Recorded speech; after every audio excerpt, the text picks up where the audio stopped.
Nos entreprises exportatrices, et bien sûr, nous avons fait appel à d'éminentes matières grises du domaine, que ce soit national ou international, pour cette petite réunion sur les horizons, pour nous parler un peu du marché halal, techniquement parlant, pour parler du marché halal, commercialement parlant, et pour nous donner un peu l'eau à la bouche, pour pouvoir travailler et fournir l'effort nécessaire pour cette, je dirais, cette signalisation. Pour nous, ce soit presque une signalisation sur nos produits, parce que nous considérons qu'ils sont halal. Mais disons qu'il faudrait une certification. Nous avons avec nous, bien sûr, le centre de certification marocain Imanor, et bien sûr, nous sommes là tous pour comprendre et pour avancer. Je vous remercie beaucoup de cette présence, malgré le pont qui devait se faire, qui ne devait pas se faire. Je crois qu'il n'y a pas meilleur pont que celui de travailler et de préparer à notre pays que nous aimons beaucoup une meilleure balance commerciale, une meilleure dotation en devises, donc une meilleure, je dirais, de meilleurs efforts pour acquérir encore plus de marchés. Je vous remercie beaucoup. Et je dois rapidement donner la parole donc, au président du Club Halal, le Club Halal Export qui a été investi par la SMEX, sous l'égide de la SMEX, et qui veut, avec vous et pour vous, avancer un peu plus. Je nomme aussi Najib Miko, avec ses invités de marque. Donc, oui, je les nomme, bien sûr. Nous avons notre cher ami, c'est Taïbi, qui est, je dirais, le halal au Maroc. Et c'est le directeur général de Imanor, donc cet institut de certification tout azimut, mais notamment de certification halal au Maroc. Je nomme bien sûr notre cher ami Deschamps, qui nous vient de Belgique et qui, comme je dis, a inversé la map du monde. Parce que selon lui, vous allez le voir, il a une certaine... Ce n'est pas le halal comme nous l'entendons religieusement, mais le halal comme nous l'entendons commercialement. Et bien sûr, notre ami Touaki, qui est marocain, mais qui vit en Allemagne, donc un germanique de formation aussi, et qui va nous parler également de la technicité du halal. Donc vous avez devant vous une brochette d'hommes qui maîtrisent le produit, qui maîtrisent le concept, et notre bonheur sera partagé quand ils feront leurs interventions et quand il y aurait justement un retour de notre part pour les questions, le questionnement nécessaire afin de comprendre mieux ce concept, afin de pouvoir l'utiliser pour, bien sûr, le bien de vos entreprises respectives, mais pour le bien de l'intérêt général de notre pays. C'est Najib, toi la parole. Pour profiter des opportunités internationales et pour pouvoir faire savoir ce que nous savons faire dans notre pays. Les produits halal en font partie. Le débat pourrait se cantonner aujourd'hui sur un aspect strictement maroco-marocain, avec toute la réflexion réglementaire faite par nos experts marocains dans ce domaine. Mais ça nous aurait laissé sur notre faim, dans la mesure où on nous parle beaucoup du halal, de ce qu'il offre comme opportunité à travers le monde. Et on s'est proposé au sein de la SMEX de faire appel à un expert international, un pionnier du halal en Europe et à travers le monde. Monsieur Deschamps, vous allez le découvrir, c'est quelqu'un qui va vous donner de l'eau à la bouche pour vous mettre à produire tous du halal et à essayer d'exporter du halal tellement il compte d'opportunités à travers le monde. Mais en vous donnant à réfléchir aussi, à travers Sif Touaki, un expert, une fierté marocaine, installé en Allemagne, une référence en Allemagne dans le domaine de la réglementation en général et du halal, de la réglementation halal en particulier. C'est pour que M. Deschamps, quand il vous donnera de l'eau à la bouche, Sif Touaki ne va pas essayer de vous en prendre. Il va essayer de vous dire attention, le monde n'est pas une poubelle, le monde est un marché organisé, et pour y accéder, voilà la réglementation exigée à l'échelle internationale. On a pensé au sein de la SMEX que ce sont deux exposés essentiels, fondamentaux, pour pouvoir juger de l'effort national en matière du halal. Est-ce que ça vaut la peine? Est-ce qu'il y a vraiment un grand marché du halal à travers le monde? Et est-ce que l'exigence du halal n'est pas encore une manière de précaution à l'échelle européenne ou américaine pour que personne n'accède à ce marché. Pour atterrir enfin, avec notre expert national, avec Sid Taïbi qui est le directeur d'Imanor, une référence scientifique marocaine, un homme d'une grande qualité technique et professionnelle. Il fait partie des fiertés de ce pays. Il vient de prendre en main Imanor en tant que directeur général. C'est une institution qui a évolué dans notre pays et qui a même changé de nom. On était dans une logique de cinéma pendant des siècles et maintenant on est sur quelque chose de plus de plus moderne et il prend la direction générale de ces structures. L'idée dans tout ça, c'est de vous donner, de nous donner à nous tous, entreprises ici présentes, moi et mes collègues qui mettent dans ce club halal nouvellement né au sein de la SMEX, pour nous donner la matière pour localiser ensemble les opportunités et surtout dire ce qu'on doit faire demain. S'il y a des opportunités aujourd'hui, comment on doit se comporter pour en profiter demain, un demain qu'on veut très proche, pour qu'on ne laisse pas voir passer devant nous un autre train que le Maroc ne prendra pas et ratera au niveau de ce qu'il peut réaliser comme prouesse à l'exportation. Sans plus tarder, je donnerai la parole à celui qui a inversé la carte mondiale, qui nous fait marcher sur la tête. Il nous fait marcher déjà, avec tout ce qu'il va nous annoncer. Il nous fait marcher sur la tête en mettant la carte mondiale à l'inverse de ce qu'on s'est habitué à voir. L'Afrique au centre, on est au cœur du monde. Il nous enlève du cœur du monde. On va lui donner la parole pour voir qu'est-ce qu'il nous propose. Merci beaucoup, M. Deschamps, déjà pour votre visite au Maroc. Merci, Président. Il y aura une projection. Oui, ça se voit. Vos têtes ne dérangent pas.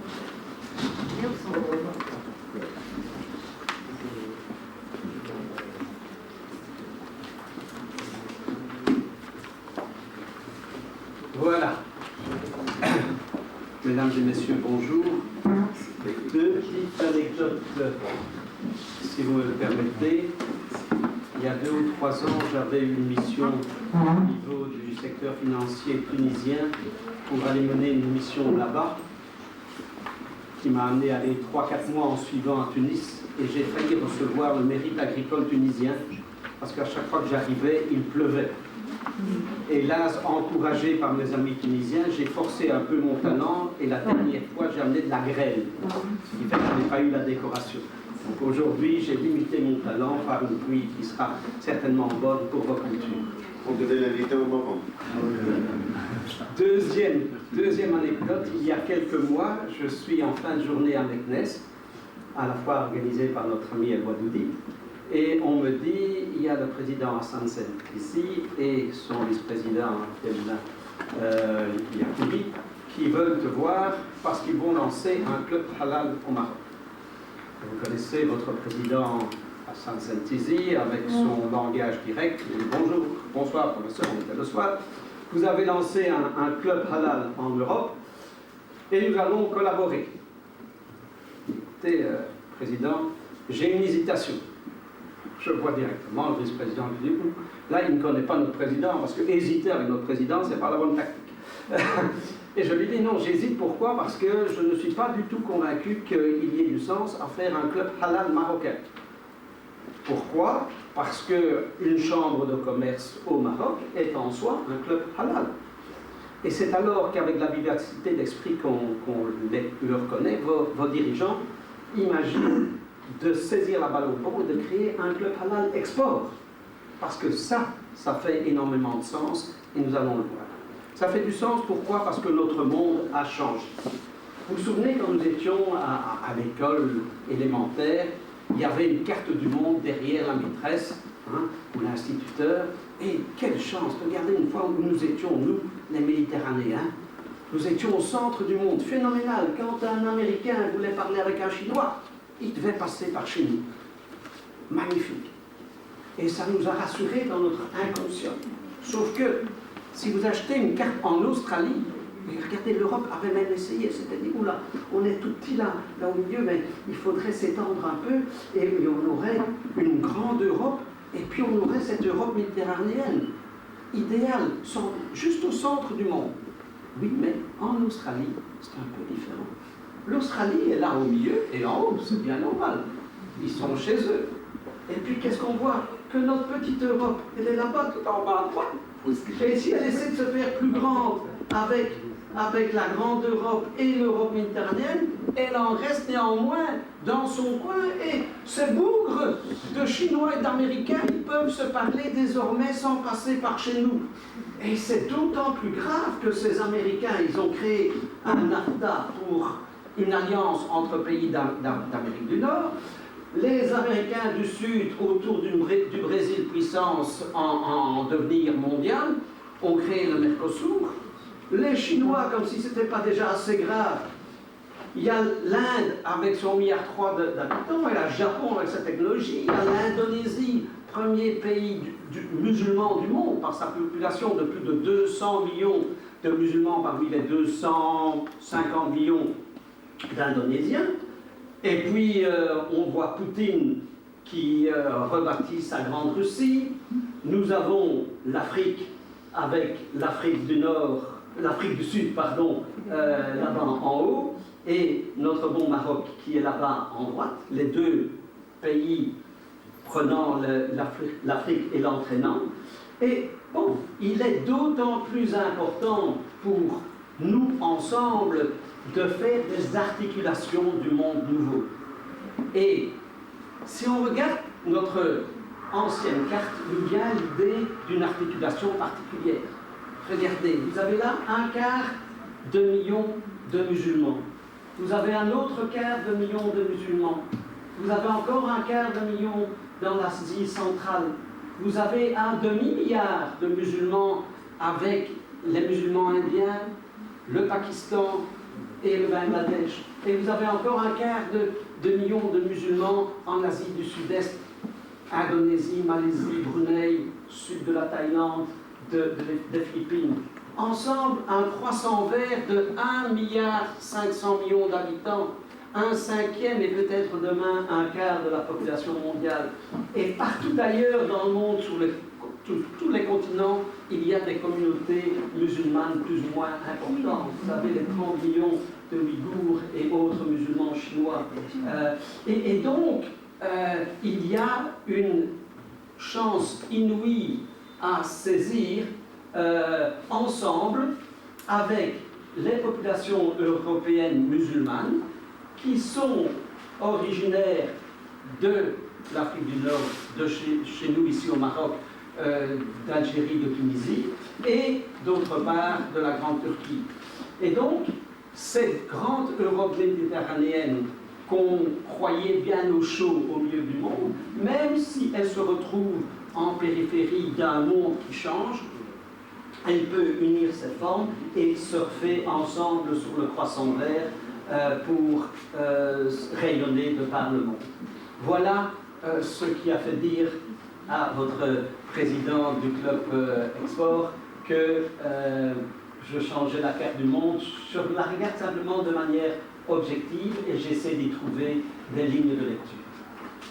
Pour arriver à lire cette carte, ce croissant vert, d'une façon qui soit porteuse, je crois qu'il faut revenir à une rouge, à Avicenne. Averroès. Pas justement Avicenne, Averroès. Et avoir une lecture ouverte de ce sous-jacent religieux. Vous savez, quand moi je dois expliquer à des non-musulmans, moi qui ne suis pas musulman, mais qui suis une sorte d'interprète, je dois essayer d'expliquer ce qu'est l'islam. Si je commence par citer tous les interdits, no riba, no gaba, enfin, excusez mon accent, et il m'arrête, arrête Marc, nous on est entrepreneurs, le négatif, la prohibition, ça ne nous intéresse pas, nous on veut du positif. Donc avec Cheikh Mohamed Béchir Oulsas, nous avons été rechercher les principes fondamentaux. Déjà qu'il n'y a pas que la charia qui effraie tant de non-musulmans parce qu'elle n'est pas comprise, il y a 3 fondamentaux qui dégagent des principes verticaux, l'ibadat, et des principes horizontaux de relations entre les humains et la muamalat. Et là, alors, on peut expliquer, par exemple, le rôle de la zakat comme charnière entre le vécu économique et les aspirations verticales du culte. Et c'est là qu'on leur explique qu'en fait, l'islam économique, c'est une déclinaison de la muamalat. Et à partir de ça, on est toujours dans le positif. Et on a été chercher les principes positifs, qui ne sont pas des principes pour nous religieux, mais qui sont des principes d'une philosophie, d'une pensée philosophique moderne. Pourquoi moderne? Parce que, déjà, premier point, le sens de la propriété est magnifié dans l'islam avec cet adjectif de responsable, puisqu'on a reçu cette propriété du Seigneur et qu'on est son lieutenant, mais on est en charge de la protéger, cette propriété, tout le volet écologique, environnemental de l'islam, de le développer et de le partager. Donc c'est une propriété responsable. Une réalité économique, pas de produits financiers artificiels, des produits qui traduisent une réalité de transaction économique. Une utilité, pourquoi pas d'intérêt? Parce que faire de l'argent sur de l'argent détournerait l'argent utilitaire de s'investir dans des projets générateurs de valeur ajoutée à partager dans la société. Transparence. Alors là, franchement, ils veulent tous de la transparence de par le monde. Et dans l'islam, c'est écrit au cœur même des textes, d'où la traçabilité et d'où le rôle de nos amis certificateurs qui vont nous garantir cette traçabilité. Le mérite. On ne gagne pas de l'argent parce qu'on a tiré un bon numéro de loterie. Non, on gagne de l'argent parce qu'on a une contribution dans la société. Et ce qui est marrant, c'est que ces principes, enfin, c'est pas marrant, c'est intéressant. Ces principes, vous savez, mesdames et messieurs, ce sont exactement les mêmes principes que mon papa m'a appris et que j'ai essayé de passer à mes enfants et que je vérifie maintenant qu'ils passent eux-mêmes à mes petits-enfants puisque je suis passé à cette génération-là. Hein, des principes universels qui trouvent pour vous, musulmans, l'inspiration dans vos livres, dans votre livre sacré et dans ces lectures et ces interprétations des paroles du prophète. Et enfin, venant couronner le tout, cette éthique de la santé comme cette éthique de l'âme. Et donc, à partir du moment où, ensemble, nous pouvons présenter le halal comme une philosophie de consommation basée sur une philosophie moderne, alors ce halal peut atteindre les consommateurs partout dans le monde et nulle part il n'a été écrit que le halal était réservé aux consommateurs musulmans, bien évidemment, puisque les principes sous-jacents sont des principes qui valent pour tout le monde. Ils sont simplement magnifiés par notre religion. Et donc on est avec une philosophie de consommation et dès lors on ne s'étonne pas que cette philosophie s'étende non seulement aux biens mais aussi aux services, aux biens de bouche et aux biens non alimentaires comme le cosmétique, le pharmaceutique, le textile. Et que dans l'alimentaire, ça aille depuis l'abattage jusqu'à la distribution et que les ingrédients impliqués là-dedans soient aussi couverts par le halal. Et notre ami le docteur Fetouaki nous disait que sa maison est justement spécialisée dans la certification de ces ingrédients. Et au niveau des services, il y a les services qui sont financiers, mais il y a aussi les services non financiers. Vous avez les fiduciaires, la comptabilité musulmane, le droit musulman, hein, donc tous les composants d'une fiduciaire, la logistique pour prévenir la contamination, les loisirs avec les hôtels qui accueillent et respectent le musulman visiteur, et enfin tout le secteur financier, banque, assurance, takafoul et ijara. Et donc, c'est l'ensemble qui est couvert par la philosophie de consommation, appelé finance islamique pour ce qui est de la finance, appelé marché halal pour ce qui est non financier. Et comme c'est une philosophie, ça va de la fourche à la fourchette, ça va du bureau d'études jusqu'au consommateur final. Et vous avez l'explication pour tout être humain, logique et intelligent de la cohérence de l'économie musulmane. À partir de ce moment-là, vous avez un interlocuteur qui vous écoute. Et c'est donc ce genre de discours, Monsieur le Président, qui, je crois, est important de tenir au niveau d'un club export halal, notamment les communautés musulmanes dans les pays musulmans. L'Oumma attend que les pays musulmans viennent servir les consommateurs musulmans, mais les non-musulmans aussi, adhérents à cette philosophie de consommation sage et inspirée, attendent un progrès par rapport aux dérives de notre consommation. Et donc, pour pouvoir, à partir de ce message, le partager et ne pas le répéter des centaines de fois, nous avons créé à Bruxelles le public et le privé, une agence d'export, mais qui, elle, est publique, et une union d'entreprises, donc une association professionnelle.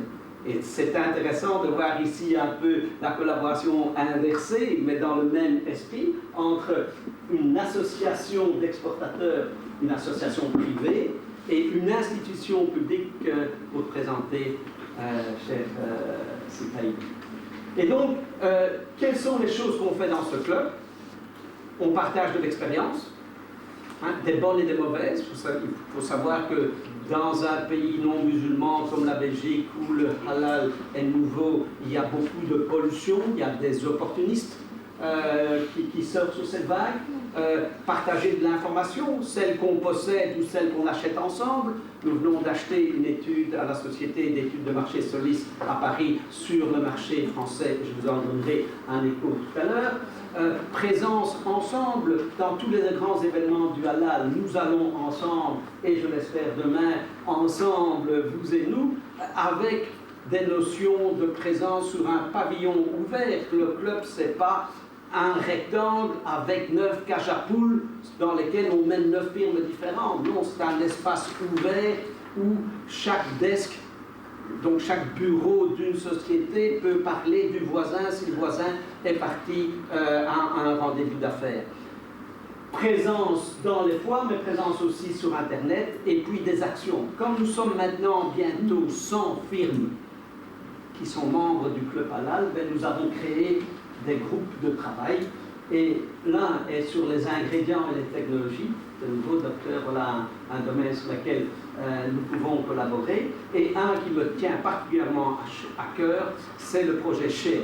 Alors dans le Share partagé, vous voyez 2 H, parce que l'idée c'est de faire des produits certifiés halal, mais le faire avec du personnel handicapé. Nous avons en Belgique tout un savoir-faire qui a été développé pour aider les personnes handicapées à s'intégrer dans la société. Nous allons prendre ce savoir-faire, nous sommes en train de le transformer en une franchise, et nous pourrons créer à travers le monde des share units, qui seront des unités de production doublement halal. Halal par la conformité du produit au point de vue technique, et halal par la conformité avec l'esprit du halal, en donnant du boulot à des personnes défavorisées. Alors, qu'est-ce qu'on espère en venant ici? On espère un partage entre Club Halal. J'ai dit d'entrée de jeu que dans votre pays, dans un pays musulman, ce qui fait du sens, c'est ce que vous avez décidé de faire, un Club Halal à l'export, puisque, comme vous l'avez dit vous-même dans l'introduction, par principe, ce qui est produit dans ce pays est halal. Il faut juste le faire reconnaître. Mais le faire reconnaître pour les Marocains, ce n'est pas si important que ça, puisqu'ils ont confiance, ils vous connaissent. Ce qui est important, c'est de faire reconnaître cette qualité halal marocaine à l'export. Et donc, voilà ce qui se passe. Quand vous avez un groupe de Japonais qui arrive à Paris, ils ont leur petit guide là, avec sa barre et son petit drapeau jaune, pour que tout le monde le voit bien. Parce qu'il est comme moi, le petit japonais, il n'est pas plus grand que moi, donc il a besoin de ce petit drapeau. Et tout le monde suit, tous les Japonais suivent leur guide japonais. Mais quand ils arrivent au Louvre, qu'est-ce qu'ils font? Ils prennent un guide du Louvre. Et ce qui compte dans la réussite du voyage du groupe de touristes japonais visitant le Louvre, c'est la complémentarité entre le guide japonais qui sait comment pensent, parlent et entendent les Japonais et le guide du Louvre qui connaît la richesse des trésors du Louvre. Regardez, si vous parlez du club halal européen et que vous parlez de votre club halal export ancré dans la richesse, la connaissance profonde de l'islam, le partage entre nous, il est là, symbolisé par ce plus somme directe pour les mathématiciens parmi nous. Et la somme directe en mathématiques, ça veut dire qu'aucun des deux termes n'existe si la somme n'est pas faite entre les deux termes. Pourquoi devons-nous nous unir? Et ce sera ma dernière contribution d'aujourd'hui en introduction de cet échange. On doit s'unir parce qu'il y a des challenges sur le marché mondial du halal. Bien sûr, c'est un marché qui, d'après les derniers chiffres donnés, dépasse les 2 milliards d'euros, avec une croissance à 2 chiffres, aujourd'hui plus importante dans le domaine du halal que dans la finance islamique, puisque la finance islamique fait quand même un petit peu plateau, a fait certaines années de plateau. Mais sachez ma conviction profonde pour avoir étudié d'un point de vue académique la finance islamique, puisque c'est comme ça que je suis rentré dans l'économie musulmane en tant que professeur d'ingénierie financière. Je suis fondamentalement convaincu que l'avenir de la finance islamique repose dans l'économie halal, puisque c'est une finance qui doit s'appuyer sur des transactions économiques réelles et que notre finance islamique est menacée aujourd'hui de